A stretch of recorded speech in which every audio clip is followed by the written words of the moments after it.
NEET தேர்வு மத்திய தொடர்ச்சியாக பல்வேறு சர்ச்சைகளுக்கு பிறகு மத்திய அரசு ஒரு முடிவு, கல்வித்துறை அமைச்சகம் வரக்கூடிய அதாவது அடுத்த கல்வியாண்டிலிருந்து நீட் தேர்வை வந்து ஆன்லைன் வாயிலாக, அதாவது யூஜி எக்ஸாமை நாங்கள் நடத்துறதுக்கான திட்டமிட்டிருக்கோம். இது சம்பந்தமாக ஹெல்த் சுகாதாரத்துறை அமைச்சர் ஜே.பி. நட்டாவோட ஆலோசனை 2 சுற்றுகள் முடிவெடுத்து கிட்டத்தட்ட இது பேனாவு மூலமாக நடத்துவோமா, எழுது வைக்குமா, இல்லாட்டா நம்ம ஆன்லைன் வாயிலாக நடத்தலாம் அப்படின்னு ஒரு முடிவு பண்ணியிருக்காங்க.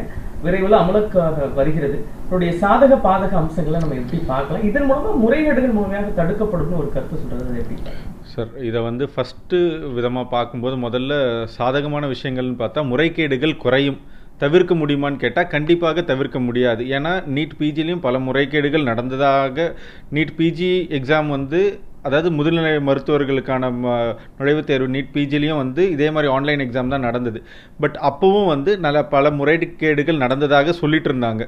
அது இன்னும் ப்ரூவ் பண்ணல. பட் ஆனால் நீட் யூஜிக்கு பல முறைகேடுகள் நடந்து அதுக்கான சரியான விளக்கங்கள் இன்னும் தராத பட்சத்தில் இப்போ நீட் பிஜி யூஜிக்கான நுழைவுத் தேர்வை வந்து பேப்பர் அண்ட் பென் எக்ஸாம்லேருந்து ஆன்லைனுக்கு மாற்றுறேன் அப்படின்னு சொல்கிறது முதல் விஷயம் வரவேற்கத்தக்கது. ஆனால் அதுக்குள்ளே இருக்கிற ப்ராக்டிக்கல் டிஃபிகல்ட்டிஸ் அப்படின்னு பார்க்கும்போது நிறைய இருக்குது. ஏன்னு பார்த்தீங்கன்னா நீட் பிஜி அப்படின்னு பார்த்தீங்கன்னா வெறும் 2 லட்சம் பேர் தான் எழுதுகிறாங்க. 2,36,000 பேர் ஏதோ எழுதுனாங்க இந்த வருஷம். பட் நீட் யூஜி பார்த்தீங்கன்னா 24 லட்சம் பேர் எழுதுனாங்க. ஸோ 2 லட்சம் பேர் எழுதின நீட் பிஜி எக்ஸாமுக்கே இந்த வாட்டி கவர்மெண்ட்டால் ப்ராப்பரான சென்டர்ஸ் அலோகேட் பண்ண முடியல. தமிழ்நாட்டில் இருக்க மாணவர்களை டெல்லியிலையும் கர்நாடகாலையும் கேரளாவில் இந்த மாதிரி பல மாநிலங்களில் தான் போய் எழுதுகிற மாதிரி இருந்தது. பாம்பேலலாம் போய் எழுதிட்டு வந்த மாணவர்கள் இருந்தாங்க. ஸோ போன வாட்டி வயநாடு ஃப்ளட் இருந்தது. வயநாடு ஃப்ளட்டில் இருக்கும்போது வயநாட்டில் கிட்டத்தட்ட ஒரு 1,500 மருத்துவர்கள் இருந்தாங்க. அவங்களுக்கு ப்ராப்பர் சென்டர் அரேஞ்ச் பண்ணி தர முடியல. ஏன்னா அவ்வளோ பெரிய கம்ப்யூட்டரைஸ்ட் லேப் வேணும். ஸோ அவ்வளோ பெரிய சென்டர்ஸ் வேணும். அவ்வளோ பெரிய சென்டர்ஸ் இவங்ககிட்ட ஃபஸ்ட் இருக்கா அப்படின்ற ப்ராக்டிக்கல் டிஃபிகல்ட்டி அவங்க அதை வந்து ரெக்டிஃபை பண்ணணும். ஏன்னா 2 லட்சம் பேர் எழுதின எக்ஸாமுக்கே அவங்களால ப்ராப்பர் சென்டர்ஸ் கொடுக்க முடியல அந்தந்த மாநிலத்திலையோ இல்லை அந்தந்த மாவட்டத்திலையோ. ஸோ பள்ளி மாணவர்கள் வந்து 24 லட்சம் பேர் வந்து எங்கே போய் எழுத போகிறாங்கன்றதுக்கான ஒரு ப்ராப்பர் கட்டமைப்பை அவங்க ரெடி பண்ணாமல் இதை ப்ராக்டிக்கலைஸாக கொண்டு வர்றது மிகப்பெரிய ஒரு முட்டாள்தனம் தான் சொல்லணும். 2வது விஷயம், நீங்கள் பார்த்தீங்கன்னா இது தமிழகத்தை பொறுத்த வரைக்கும் பல மாணவர்கள் கிராமப்புறங்கள்லேருந்து வராங்க. இல்லை தமிழ்நாடுன்னு இல்லை, பல மாநிலங்கள்லேருந்து நம்ம தமிழ்நாடு மாணவர்களாவது நல்ல ஓரளவுக்கு டெவலப்டாக இருக்காங்க. இந்தியா ஃபுல்லாக நடக்கிற நீட் யூஜி எக்ஸாம் பார்த்தீங்கன்னா பீகார்லேயோ இல்லை ரொம்ப அண்டர் டெவலப்ட் ஸ்டேட்ஸ்லலாம் அங்கே கிராமப்புற மாணவர்கள் கம்ப்யூட்டர் ஆக்சஸ் பண்ணவே தெரியாது.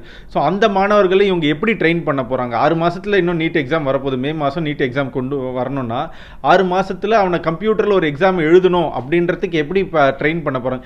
அந்த ட்ரைனிங்கே இல்லாமல் நீங்கள் திடீர்னு ஒரு எக்ஸாமை கொண்டு வந்தீங்கன்னா இது திரும்பவும் சிபிஎஸ்சி மாணவர்களுக்காகவும் இல்லை பணம் படைத்த மாணவர்கள் பெற்றோர்களுடைய பிள்ளைகளுக்கான எக்ஸாம் மட்டும்தானே இது திரும்பவும் மாறும்.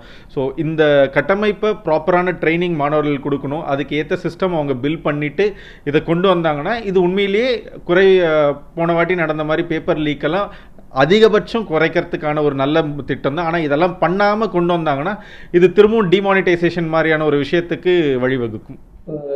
தேசிய தேர்வுகள் முகமை தான் இதை வந்து நடத்துகிறாங்க.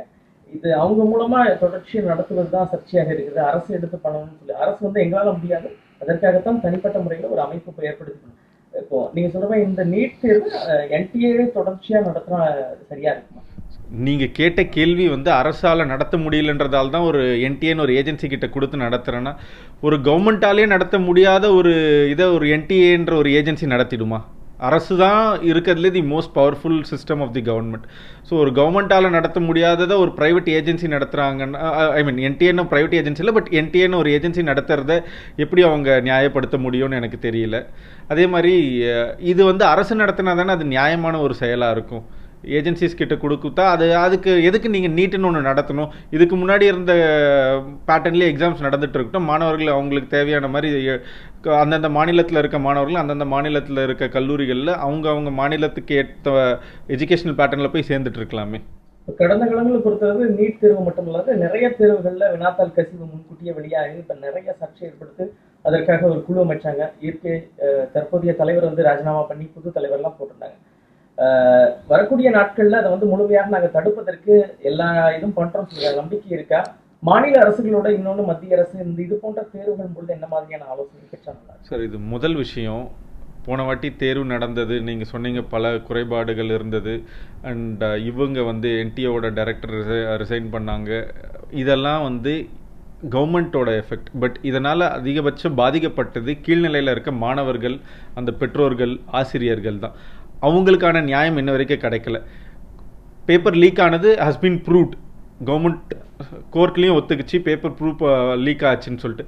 அதை லீக் ஆனது ஒருத்தங்களுக்கு லீக் ஆச்சா 100 பேருக்கு லீக் ஆச்சான்றதுல ஒரு தப்பு நடந்திருக்கு. அந்த தப்பில் சின்ன தப்பு தான் நடந்திருக்கு. அதனால் மீதி பேர் நீங்கள் அதே மார்க்கில் அப்படியே கண்டினியூ பண்ணுங்கள், நாங்கள் சின்ன சின்ன கரெக்ஷன்ஸ் மட்டும் பண்ணி கொடுக்குறோன்றது ஒரு முற்றிலும் ஒரு நியாயமற்ற செயல். இது ஒரு மாணவருக்கு அந்த எக்ஸாமை நடத்துகிற ஒரு ஏஜென்சி மேலே என்ன ஒரு ட்ரஸ்ட் இருக்கும் சொல்லுங்கள்? அவங்க ஒத்துக்கிட்டாங்க தப்பு நடந்தது, ஆமாம் ஓகே. இப்போ அதுக்கான ரெக்டிஃபிகேஷன் என்ன? ஒன்று நீ மறுதேர்வு நடத்தியிருக்கணும். இல்லை மாணவர்கள் யாராவது கைது செய்யப்பட்டாங்களா? எத்தனை மாணவர்கள் கைது செய்யப்பட்டாங்க?